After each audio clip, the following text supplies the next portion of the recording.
Готово? Так, мы находимся в эфире. Казахстан смотрит на нас. On est en direct actuellement. Значит, мы находимся одновременно в эфире и французского Фейсбука. Нас смотрит Париж и смотрит Казахстан. Donc on est en direct sur le Facebook français et au Kazakhstan. Mais ici, on est ici à Kiev, sur la Крещатки. Да. Для того, чтобы мы разговаривали между собой, мы будем разговаривать на русском языке. Я хочу Donc спросить... nous allons parler en russe.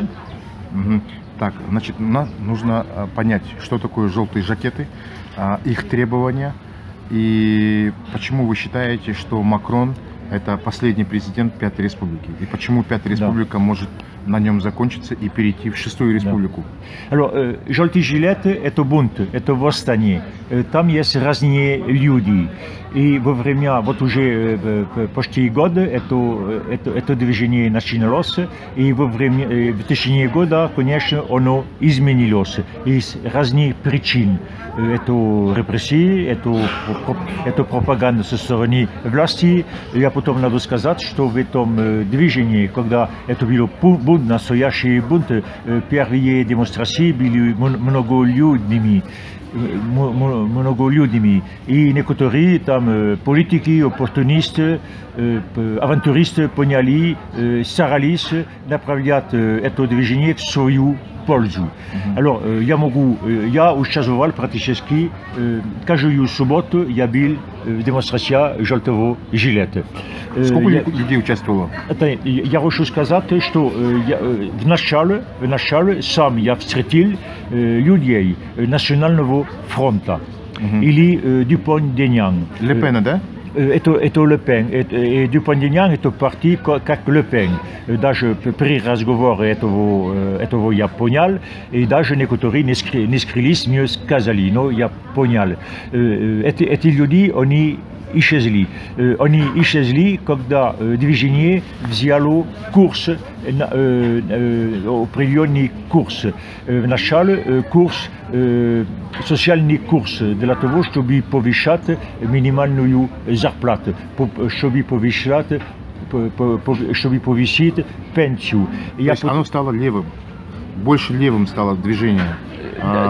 Желтые жакеты больше... Я не говорю, я думаю, что не будем избежать сказать левое или правое. Я вам скажу. Но по требованиям получается левое движение. Но оказывается, что действительно есть там были бедные люди отброшенные французской политикой в течение последних 40 лет. И действительно, это люди искренние, которые хотят изменить свою социальную позицию, потому что они на грани, я могу сказать, даже смерти. Во Франции есть люди, действительно, положение, которые находятся ниже уровня бедности. А сколько это франков, сколько это евро порог бедности? Извините меня, потому что есть очень много вопросов. Я хотел начать первая смесь, потому что я не отвечал на вопросы. И когда в этом движении, что важно, есть люди, надо сказать, что, например, во Франции половина населения избирателей не голосует. Игнорирует. Они нарочно. Это политическая позиция. Забастовка такая. Да, забастовка избирателей. Да. Потому что они говорят, что они все гнилые. И когда все, это все, не только это люди, которые не принадлежат партии, которые не принадлежат никакому профсоюзу, они говорят откровенно, что все профсоюзы, они покуплены властью, и остается, они поняли, что политика не может решать их судьбу. И сейчас есть только один способ, это сам выйти на улицу. В течение 40 лет мы поменяли партию у власти. Они все обманули нас. И в конце концов, большинство понимают, что эта система с представителями, она негодная. Alors, вы знаете, что 220 лет назад была французская революция. Раньше выборы не вели, король мы не выбрали. И потом мы перешли на эту демократическую систему. На выборного короля. Да, вот, и как раз сейчас у нас, это можно сказать, что у нас есть президентская монархия. Да. Наш президент это монарх. Да. Это монарх, который концентрирует свои руки все власти. И тем более, если сейчас в США импичмент угрожает Трамп, во Франции это не бывает на Конституции. Не бывает импичмент. Откровенно, президент может совершить преступление, он может предать родину и все огально, он не отвечает на свои поступки. Никаким образом. И сейчас или попозже мы не можем преследовать его. Это ужасно, когда один человек имеет слишком много властей в своих руках и который не отвечает на это. Alors, я хочу, чтобы иллюстрировать, что я сказал сейчас. Год назад, июле это было, больше года, на газете появилась фотография интимного друга нашего президента, Александра Бенала. Этот человек, когда, если мы видели Макрона, рядом с ним был обязательно Бенала. Был обязательно Бенала. Интимный друг и Макрон, и Бригитте Макрон. Этот человек, он совершил самые тяжкие преступления перед республикой. Это не будет сейчас описывать все эти преступления, это будет слишком долго. Но я скажу только одно. Пока он работал советником президента в Елисейском дворце, подкупила его русская мафия в лице Искандер Мухаммадов. Искандер Мухаммадов во Франции, у него есть средства безопасности, там ораная фирма. Он поменял, это была сербская фирма, по-моему. Он бросил ее, чтобы нанял Александра Беналу, и этот человек, он работал в Елисейском дворце. Это вначале любой чиновник не может подключить, подравативать контрактами на свое имя, пока он служит. Любой чиновник во Франции этого не делает. А Бенала, он сделал это. Это был русский троп в Елисейском дворце. И этот человек никогда не преследовали. Alors, сейчас это есть что-то очень сложно принять. Потому что репрессия против желтых жилетов, она ужасная. Посадили несколько сотен желтых жилетов надолго из-за ничего. И мы видим, что Александр Бенала, он совершил эти преступления, и правосудие не преследует его. И тогда Макрон, он выступал и сказал: я отвечаю на то. Если вы недовольны, придите ко мне. И все знают, что Конституция защищает его, он неприкасаемый, и никто не может забрать его. И это было хулиганский вызов. Я вас наплевал в лицо, и сейчас придите ко мне, зная, что против меня вы ничего не можете, потому что я являюсь президентом с этим Конституцией. И действительно, люди выступают за замену Конституции. А что будет изменено в Конституции? Что хотят изменить в Конституции? Как? Alors, оказывается, что мы во Франции мы не изменяем Конституцию, как мы поменяем рубашку. Это более сложный вопрос. Ну понятно. А что хотите изменить? Извини, когда рубашка она грязная или дырая, грязная, мы бросим стирку. Но когда Конституция она грязная, все равно мы продолжаем пользоваться ей. До того момента, когда она вообще перестает работать. И когда в стране появляется глубочайший кризис. Посмотрите историю Франции. Посмотрите историю Франции, и вы видите, что у нас есть сколько режимов было, король, император, республики, сколько было очень много режимов, и каждый раз мы поменяли режимами, когда предыдущий перестал вообще работать. И сейчас мне кажется, что Макрон это порочный человек, самый плохой президент, которого мы никогда не имели. И мне кажется, что Макрон, я хочу сказать, это он будет последним президентом Пятой Республики. Почему? Потому что этим дураком, это дурак, он доказывает своими поступками, что эта конституция, она больше не годная.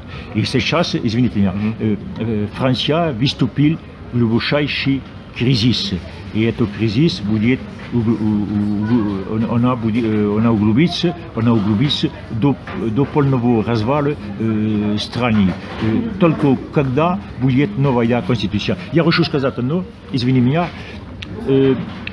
проблема в том, что антисоциальная политика Макрона она вызывает возмущение не только у желтых жилетов. Хотя желтые жилеты это не социально, это разные люди. Но очень много людей недовольны политикой Макрона. 5 декабря были забастовки, но забастовки отдельные профессии. Сейчас они поняли, что надо все выступать и блокировать экономию страны. И это будет с 5 декабря. Alors сейчас я хочу сказать, но извини меня. Мне 71 год. В 1968 году мне было 20 лет. Я был студентом в Тулузе, и в мае-июне 1968 года мы заблокировали экономику полностью. В течение мая это было... И Шарль де Голль ушел? Нет, он не ушел. Нет, он не ушел. Это очень интересно, как вопрос. Нет. И поездов не было, бензина не было, машины не было, почты не было. Все прекратилось. И ничего не работало. Полностью июня 1968 года. И в конце концов правительство, капиталисты были вынуждены сидеть за столом и подписать, и они сдались. И тогда минимальная зарплата, она повысила, слышите меня, на 35%. Сразу, один подпис. Все минимальные зарплаты, они тоже повысились таким образом. И другие. И у меня в опыт, я уже старый человек, этого я сделал. И когда я обращаюсь к молодым, я сказал, мы сделали, мы блокировали экономику страны. И вот что мы получилось. И сейчас надо снова, что мы сделали, вы сможете снова. Я хочу сказать, и когда я был молодым, со мной были постарше, и они это сделали в 1936 году. В 1936 году была всеобщая забастовка в Франции. Это значит, что у нас есть традиции республиканские, социальные, что мы уже организовали, мы знаем, как организоваться. Протест, и чтобы добиться успеха. Проблема в том, что у других народов, которые жили в других условиях, это опыт памяти нету. Я даю, например, в России революция это плохо. У нас революция это хорошо. Когда мы больше не можем эволюироваться, нужна революция. Поэтому сейчас я думаю, что большинство населения поняло, что надо блокировать экономику страны, и самый приятный момент это декабрь. Потому что декабрь оборот в экономике, он выше всего. А потом январь, поэтому ждите. Так все-таки, какие изменения в Конституции хотят люди? Какие изменения вы хотите?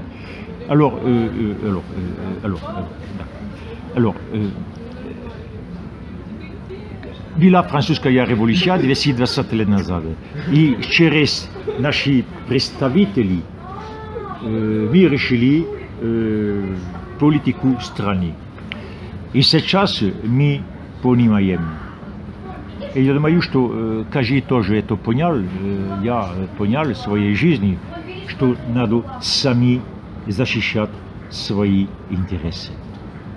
Если вы доверяете кому-то, защищать ваши интересы, и если этот человек, вы даете ему уполномочия, если вы не можете преследовать его, если он вас обманул, если у вас никакого средства для контроля, вы будете прогонять сами. И все поняли.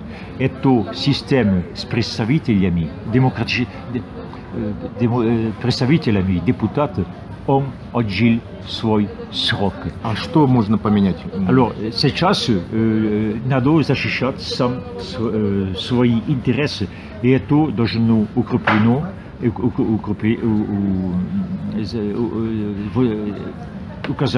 в Конституции. И как пример есть швейцарская Конституция. Какая? Швейцарская. Швейцарская. Швейцария. Швейцария. Берн. Я знаю отлично, я был. Каждый квартал есть некоторый референдум на все вопросы. Бывает, что в год 4 референдума. На вопрос. Alors, сейчас я хочу сказать одно.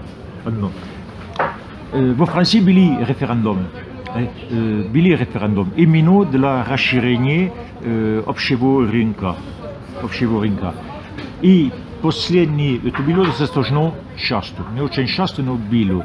Последний референдум, он был в 2005 году. Это значит 14 лет назад. Я хочу уточнить, что тогда это было, чтобы подписать договор Лисбона по поводу Европы. И французы сказали нет. Alors, они сказали нет большинством 55%.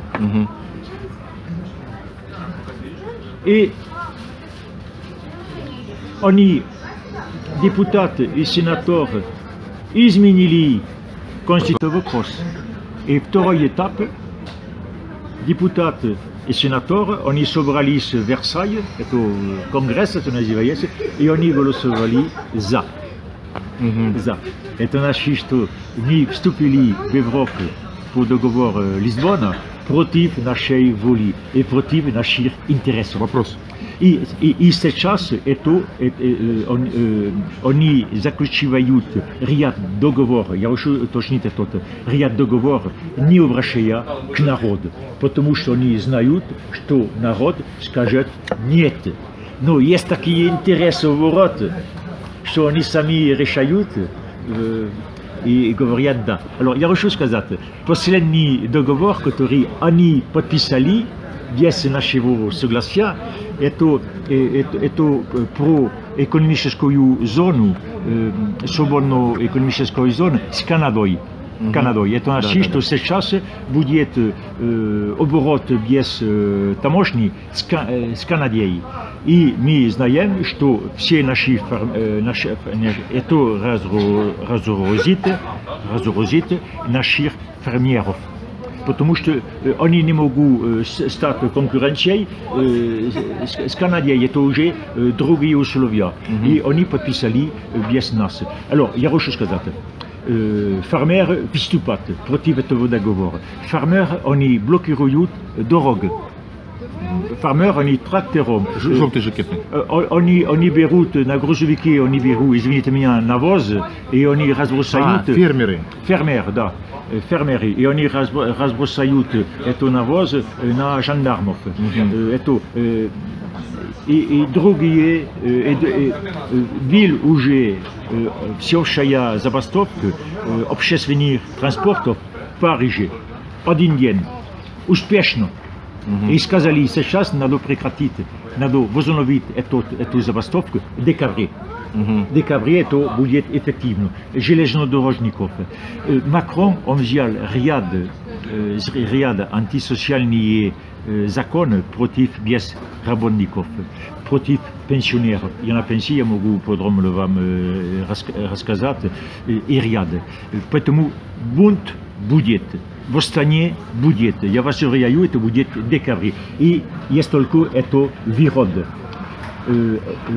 Власть понимаешь только язык силы. И язык силы – это блокировать страну. Сейчас желтые жилеты, и не только, они это поняли. И я вам это обещаю скоро. Пьер, хорошо, Макрон ушел. Что будет потом? Какие требования, кроме ухода Макрона? Alors, сейчас... И кроме референдума? Alors, сейчас это интересно. Потому что социальные движения в стране были много во Франции. Много. Это первый раз, когда сразу требуют убрать президента. Раньше это были требования социального характера, политического характера, но ограничены. И убрать Макрона. И я вас уверяю, обращаюсь к ним такими словами, которые здесь я не повторю. Я слышал это значит, что в основном это кризис, это не социальный кризис. Это не просто кризис Пятой Республики. Пятая Республика, она была создана 70 лет назад, 58 году, 60 лет назад, президентом Шарль де Голль. Когда де Голль был у власти. Я вам сказал, что в 68 году был забастовка. Но Пятая Республика, она была молодая. Я выступил против де Голля, но мне было 20 лет, и я жил, и неплохо, кстати, я жил под Пятой Республикой. Но сейчас она старая. Я даю это пример. Конституция должна адаптироваться к нашему времени. Сейчас есть интернет. Президентская должность будет отменяться, по-вашему? Слушай меня. Де Голль никогда не смог придумать, что 60 лет спустя будет интернет. Он не смог создать придумать такую систему управления Франции на основе техники, которой вообще понимания не было.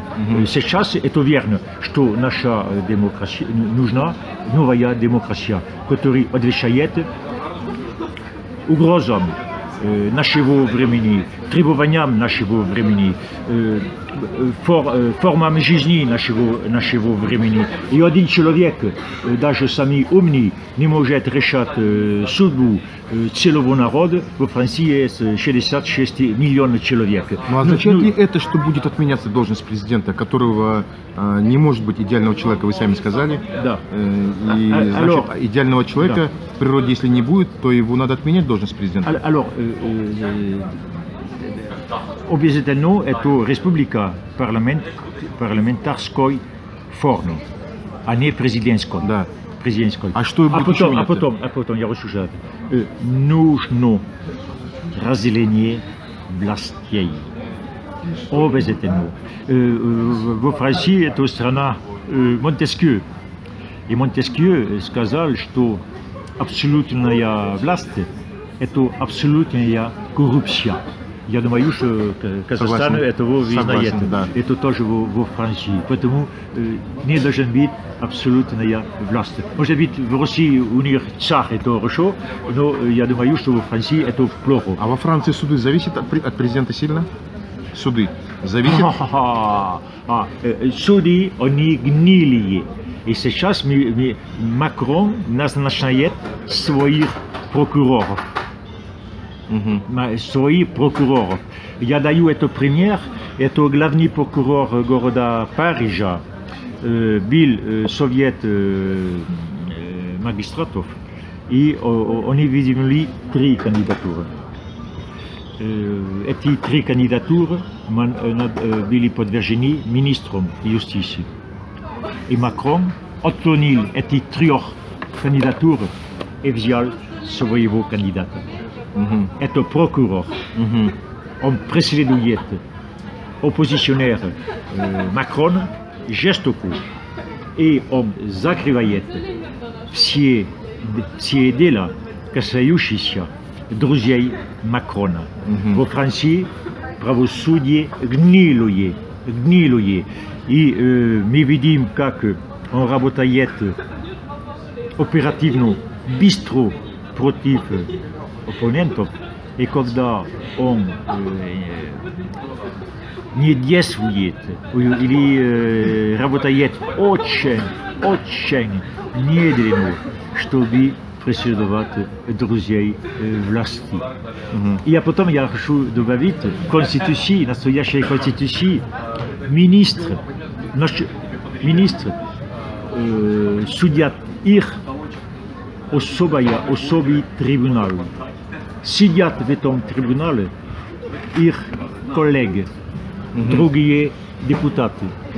Когда обычный человек не знает своего судью, министры, они знают своих судей, это их коллеги. И après ça, la haute cour de justice. И мы знаем, что это суд, он очень милый в отношении обвиняемых.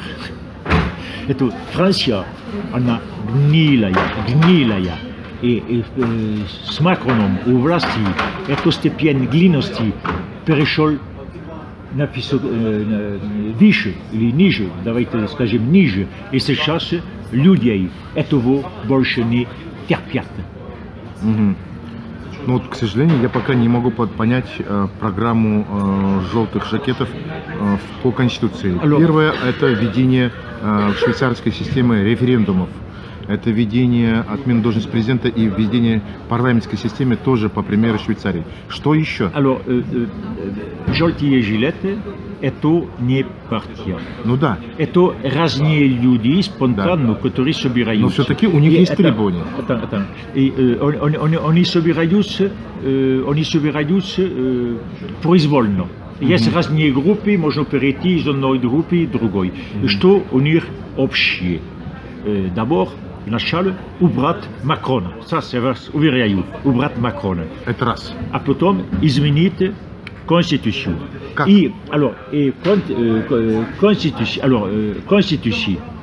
Конституция должен быть право на референдум. Это значит, что в любой момент избиратели они могут убрать любого депутата. От муниципального уровня уволить депутата до президента, в любой момент. И можно принять закон или убрать закон. Для этого, это как в Швейцарии, надо собрать определенное количество. В Швейцарии 100 тысяч подписей. Да, я забыл сколько.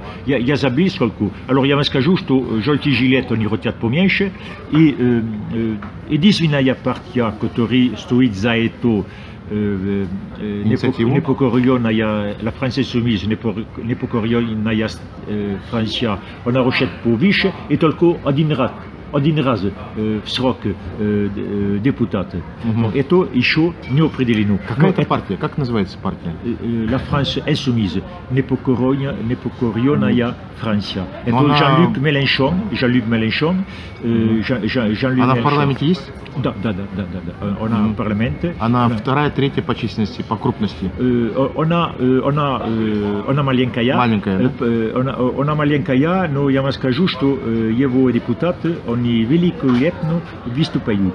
Это единственная партия, которая стоит за bien мир. Она поддерживает желтые жакеты. Да, но я хочу сказать, нельзя связать движение желтых жилетов с какой партией. Понятно, но это всего лишь как союзник просто. Какой партией. И alors, как это делать? Чтобы надо вернуть настоящую власть. Пока настоящая власть держится у власти, когда она держит руля власти, вы не можете изменить Конституцию. И свержение, это история Франции. Посмотрите, свержение Франции всегда делается насильственным образом.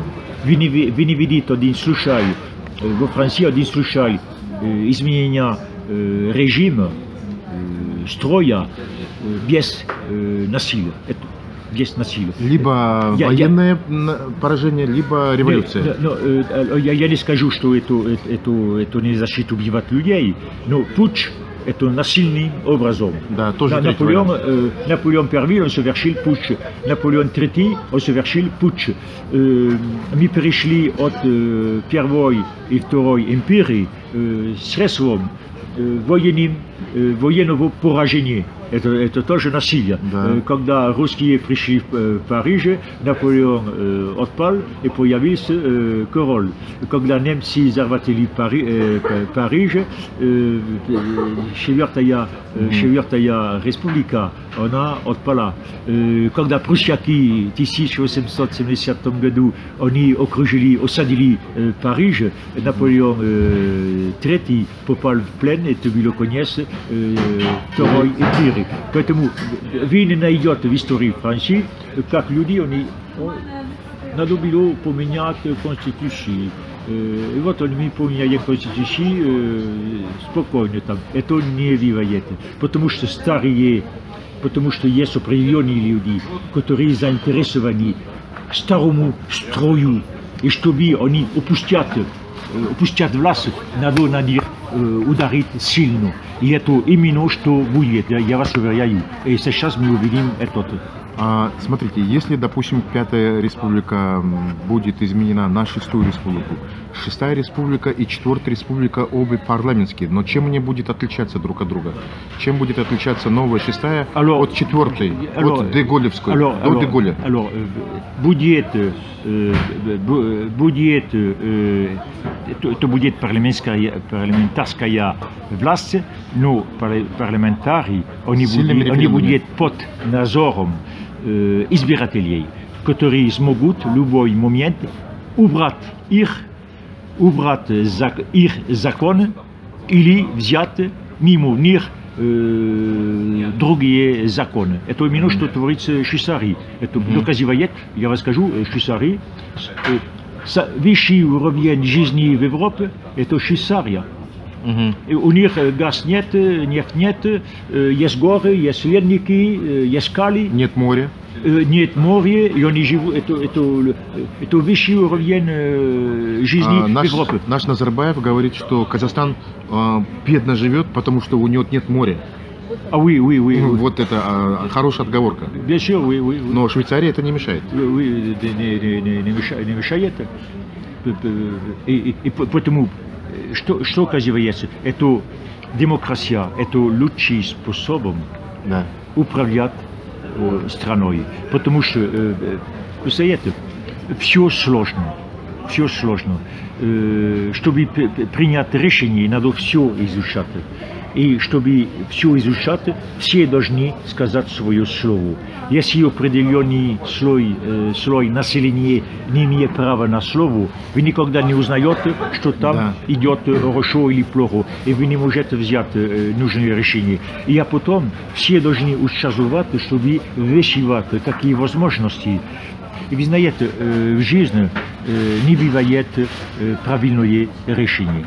Все решения имеют определенную пропорцию ошибок. Не лучшее решение есть менее плохое решение. Менее плохое. И какое менее плохое, никто не знает. В школе вам дают задачу. Учитель он знает решение. Но жизнь, задачу,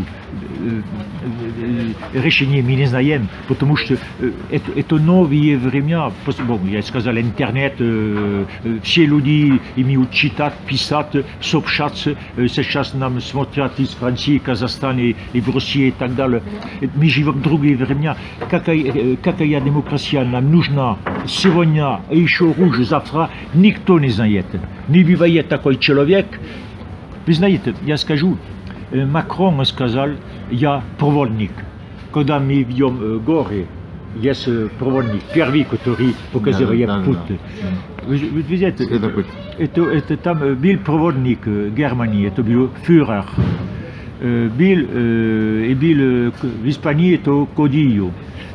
А в России был такой проводник Сусанин.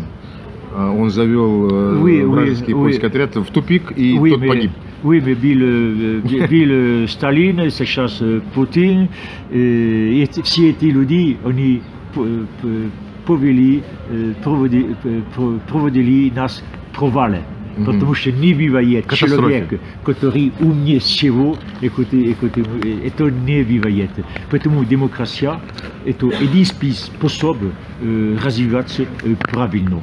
Вот. И сейчас, что мы видим сейчас, бунтуют Чили, Эквадор, Либан, Каталония, вы видели бунты, народ недовольный. Сейчас кипит, потому что они хотят что-то другое. А система не успевает понимать чаяние народа. И все, что им предлагали, это не удовлетворено.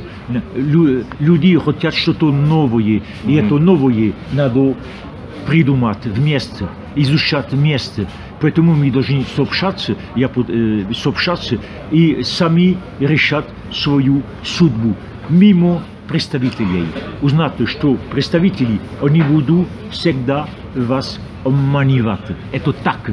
Потому что у них есть свой интерес, у членов семьи есть свой интерес, у друзей есть свой интерес. И сейчас есть лобби. Это крупные фирмы, которые они размещены в Париже. Депутаты не пишут проект закона. Это крупные фирмы, которые пишут депутатам эту литературу. И они только берут бумагу и приносят на стол парламента. Это тоже Брюссель. Поэтому, да. Все эти короткие замыкания мы должны убрать, и мы должны быть на прямую властью. Если коротко перечислить все ошибки или преступления режима Макрона, они сейчас продают аэропорта, которые французы против Макрон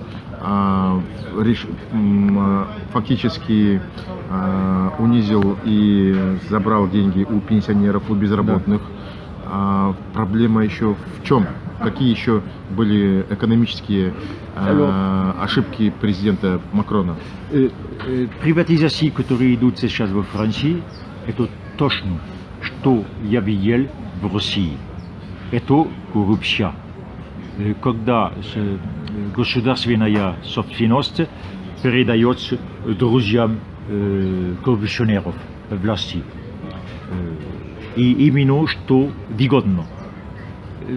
Те предприятия, которые дефицит, они остаются государственными. Но что приносит деньги, они положат к себе в карман. И Макрон это человек банкиров, это человек капитала. Я не скажу, что он совершает ошибку. Он выполняет политику. Заказы. Это крупные своих друзей, олигархи. Он усаживает эту олигархов. Сегодня олигархи во Франции фактически контролируют 90% средств массовой информации. Да. И они привели, получается, к власти Макрона. Макрон – это неизвестный человек, который ничего никогда не сделал. Он был министром экономики при Олланде. Это значит, что и Олланда. И подвинули туда по его знакомые. И вы знаете, есть потом, к сожалению, потом мы знали историю Макрона. Оказывается, что занимался особенным местом продвижения Макрона Мими Маршан. Мими Маршан – это королева папараззи. Королева? Папараззи. Папараззи – это эти фотографы, которые снимают. Папараззи. Королева папараззи. И они придумали ложные папараззи. Неизвестного человека снимают, и фото появляется в прессе. Это скандал. Но неизвестного человека можно тоже снимать фото и поставить на первой странице газеты «Paris Match». И сразу все видят его и говорят, c'est папараззи. И человек до этого он не был известный, но после этого все знают его. И оказывается, искусственная реклама. Искусственная реклама, и чтобы из неизвестного делать... Вот вы говорили, что 9 олигархов держат 9 крупных телеканалов. Какие это 9 телеканалов, например? Alors, attendez, вначале я хочу сказать, что сами главные олигархи это Бернар Арно. Бернар Арно по рангу, по мировому рангу, он был это четвертое состояние. Но благодаря Макрону сейчас Бернар Арно находится на третьем состоянии ранга в мире.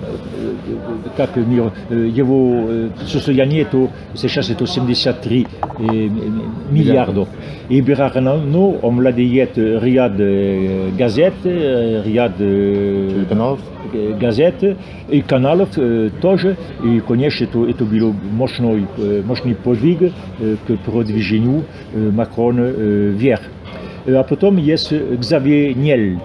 Xavier Niel, on купил Le Monde.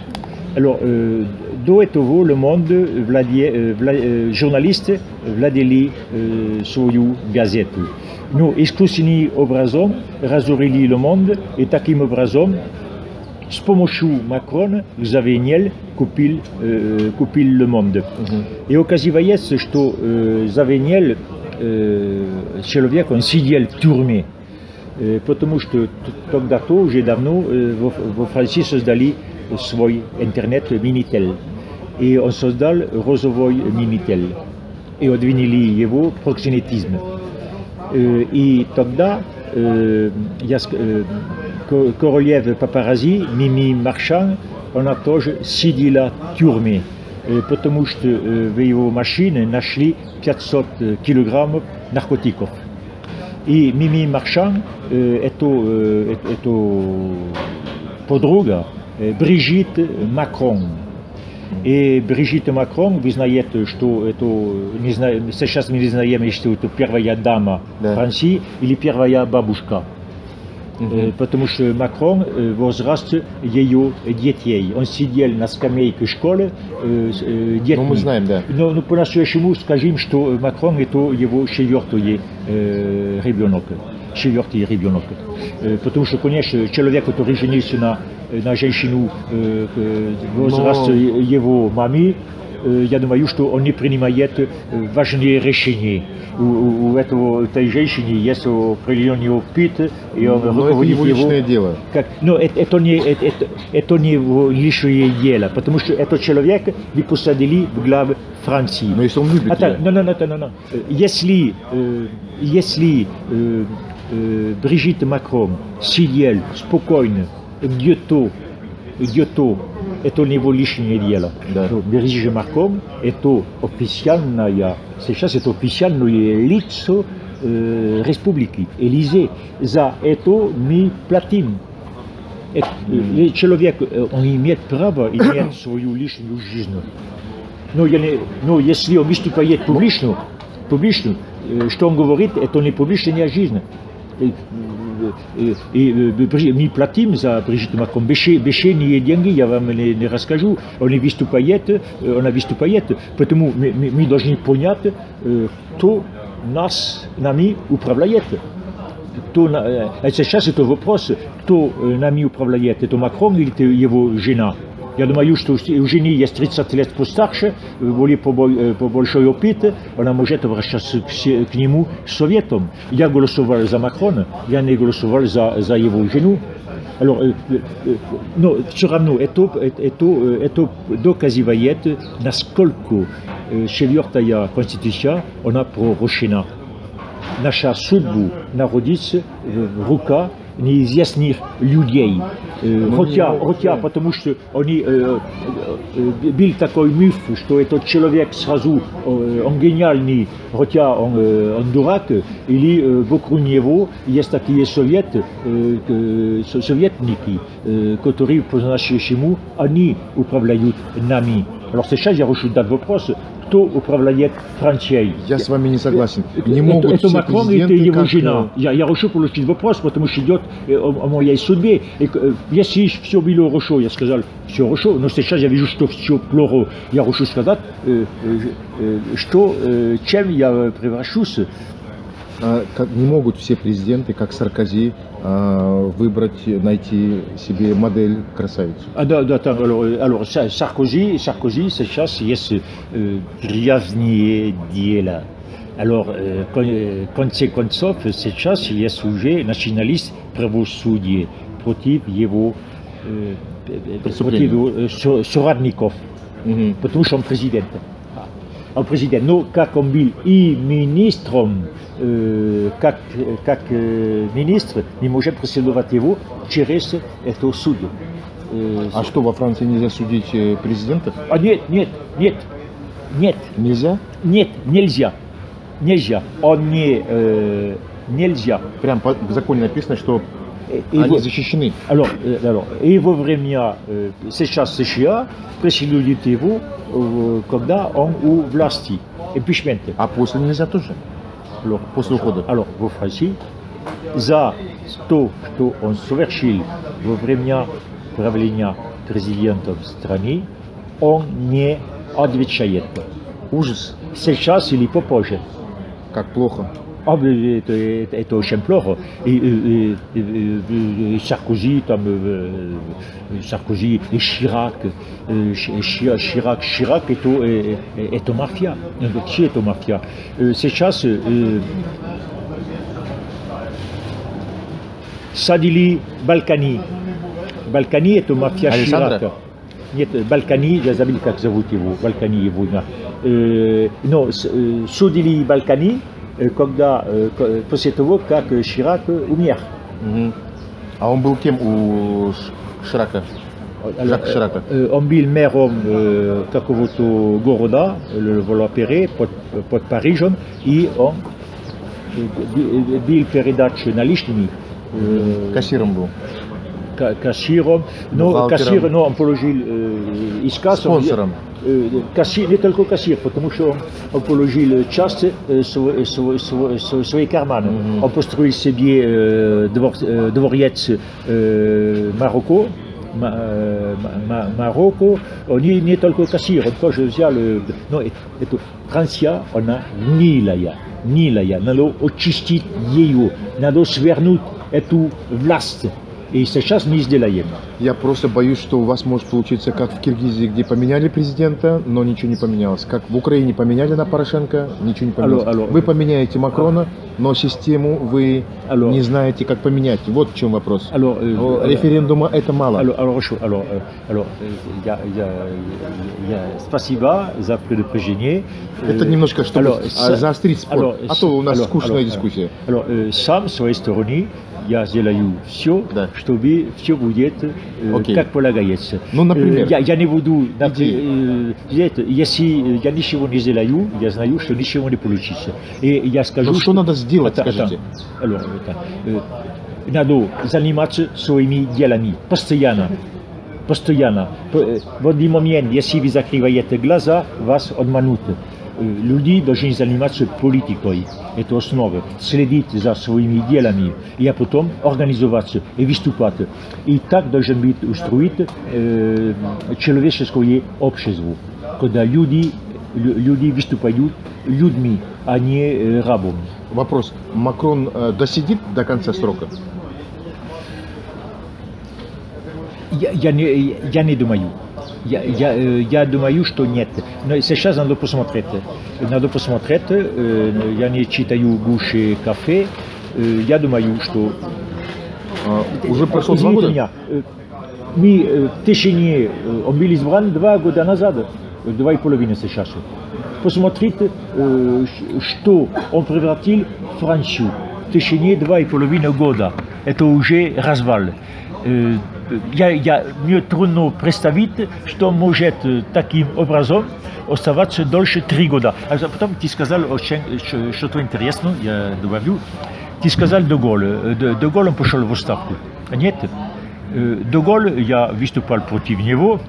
Пусть он извинит меня сейчас, если он слышит, что я говорю. И в конце концов, Де Голль, сейчас я говорю, по сравнению с Макроном, Де Голль был большим демократом. Потому что когда был кризис во Франции, он поменял премьер-министра, Макрон не поменял премьер-министра, он распустил парламент, Макрон не распустил парламент, он вызывал новые выборы, Макрон не вызывал новые выборы. Макрон не изменил, ничего не изменил свою политику, кроме напираться на пропаганду и на насилие против демонстраторов. И потом Де Голль. Он хочет изменить Конституцию Франции. Он обратился к народу. И спросил, обратился к народу, чтобы будет референдум. И народ голосовал против этого референдума. И что он сделал, Де Голль? Он пошел в отставку. Да. Я вам сказал, что в 2005 году французы голосовали против референдума. Ширак он остался. Он не ушел в отставку. Но зато потом они решили без нас. И я хочу сказать, референдум. Де Голль он получил 47%. 47%, и тогда были 80% избирателей. Он потерял референдум за 3%. И за 3% он вышел в отставку. Потому что этот человек, это принцип Пятой Республики. Есть прямое отношение между президентом и народом. И если это согласие не бывает между президентом и народом, конечно, народ не уйдет, он остается здесь, это президент должен убираться. И Де Голль это сделал, это большой демократ. Посмотрите последние выборы европейские. Партий президента появился на второй позиции. На первой позиции это Марine Le Pen, le Front National.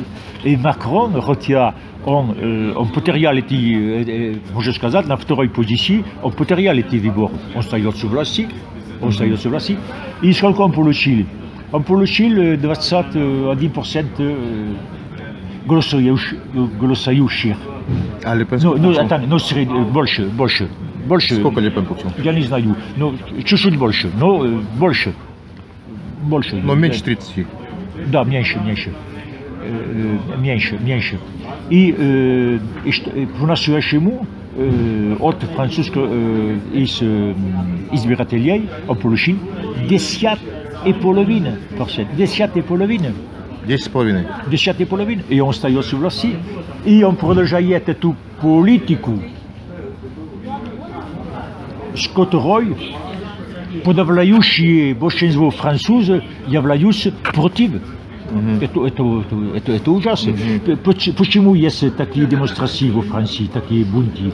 Потому что люди не терпят политику Макрона. Если Макрон изменит свою политику, конечно, будет решение. Это не против Макрона, потому что это Макрон, это против его политику, но он ничего не изменяет. Это Путин он держит премьер-министра Медведева на всю жизнь. Обычно в демократии, когда есть кризис, чтобы изменить курс политики, поменяем премьер, чтобы показать, что и расширяем большинство, берем других министров от другой партии, чтобы создать какую-то коалицию, которая может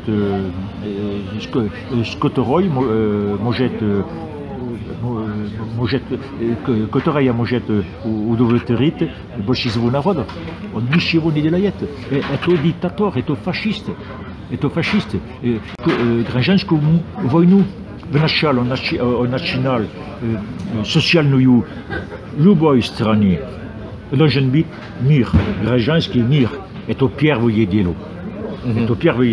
Я не могу не задать вопрос про Казахстан.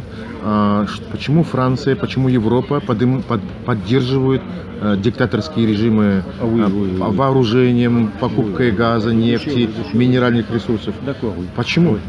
Ведь Франция это демократическая страна. Почему она не поддерживает демократию? Оставь слово демократической стороне.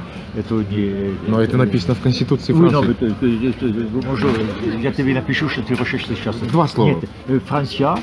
Alors, извини, я тебе сказал, представил себя, пианос-атлет и работал бурильщиком. Я работал в Африке. Я работал в Габон, например. Габон. Конго я работал и так далее.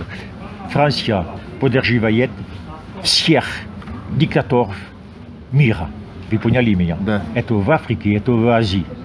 Потому Франция среди диктаторов, Франция поддерживает Путина. Alors, мы видели, что это только картина, мы видели, что летом Бригитте Макрон и Бригитте, они приняли Путина. Макрон, обращаясь к Путину, он говорит: «Мой дорогой Владимир», он жмет ему руку, и Бригитте Макрон целует его. Она целует его. И, конечно, за этим есть бешеные деньги. В Африке тоже это бешеные деньги. Все африканские диктаторы имеют такие дворцы во Франции, как все русские олигархи. Они покупают Францию? Они проникли полностью. Я сказал, что они подкупали ближе интимного друга Беналу, который сидел здесь comme дворце. Таким образом, русская мафия, она получила доступ к секретам республики. Они все подкупают, и в том числе и СМИ, партии. Поэтому в Казахстане Карим Масимов дает взятки для компании, которая продает французские вертолеты. Alors, были статьи газеты «Медиапар», и там разоблачали, как платят бешеные взятки за продажу оружия Казахстана. Франция продает оружие, является на третьей позиции по торговле оружия в мире. И мы продаем оружие Саудовской Аравии, например, который ведет ужасную войну против Йемена. Не только. Сегодня Франция – это враг народов. Враг народам. которые хотят освободиться, и Франция поддерживает олигархов. И я сказал, что это помощь, которую Франция оказывает Путину, сейчас это беда. Мы видим, что сейчас в России есть бунты, есть бунты, и это аргументы Путина, посмотрите, любят меня. Брижит Макрон целует меня. Посмотрите, на мировом арене, я вас представляю, все уважают меня. И эту поддержку от Макрона помогает Путину держать народ угнетение и продолжает свою репрессию, о которой ни одного слова на французских СМИ. К сожалению. Спасибо за интервью. Не за что, но сейчас я беру интервью. Да, сейчас но мы сейчас возьмем отдельное видео. Да, я переведу. Au revoir, mes amis. Так, мы пока закончим и потом начнем заново.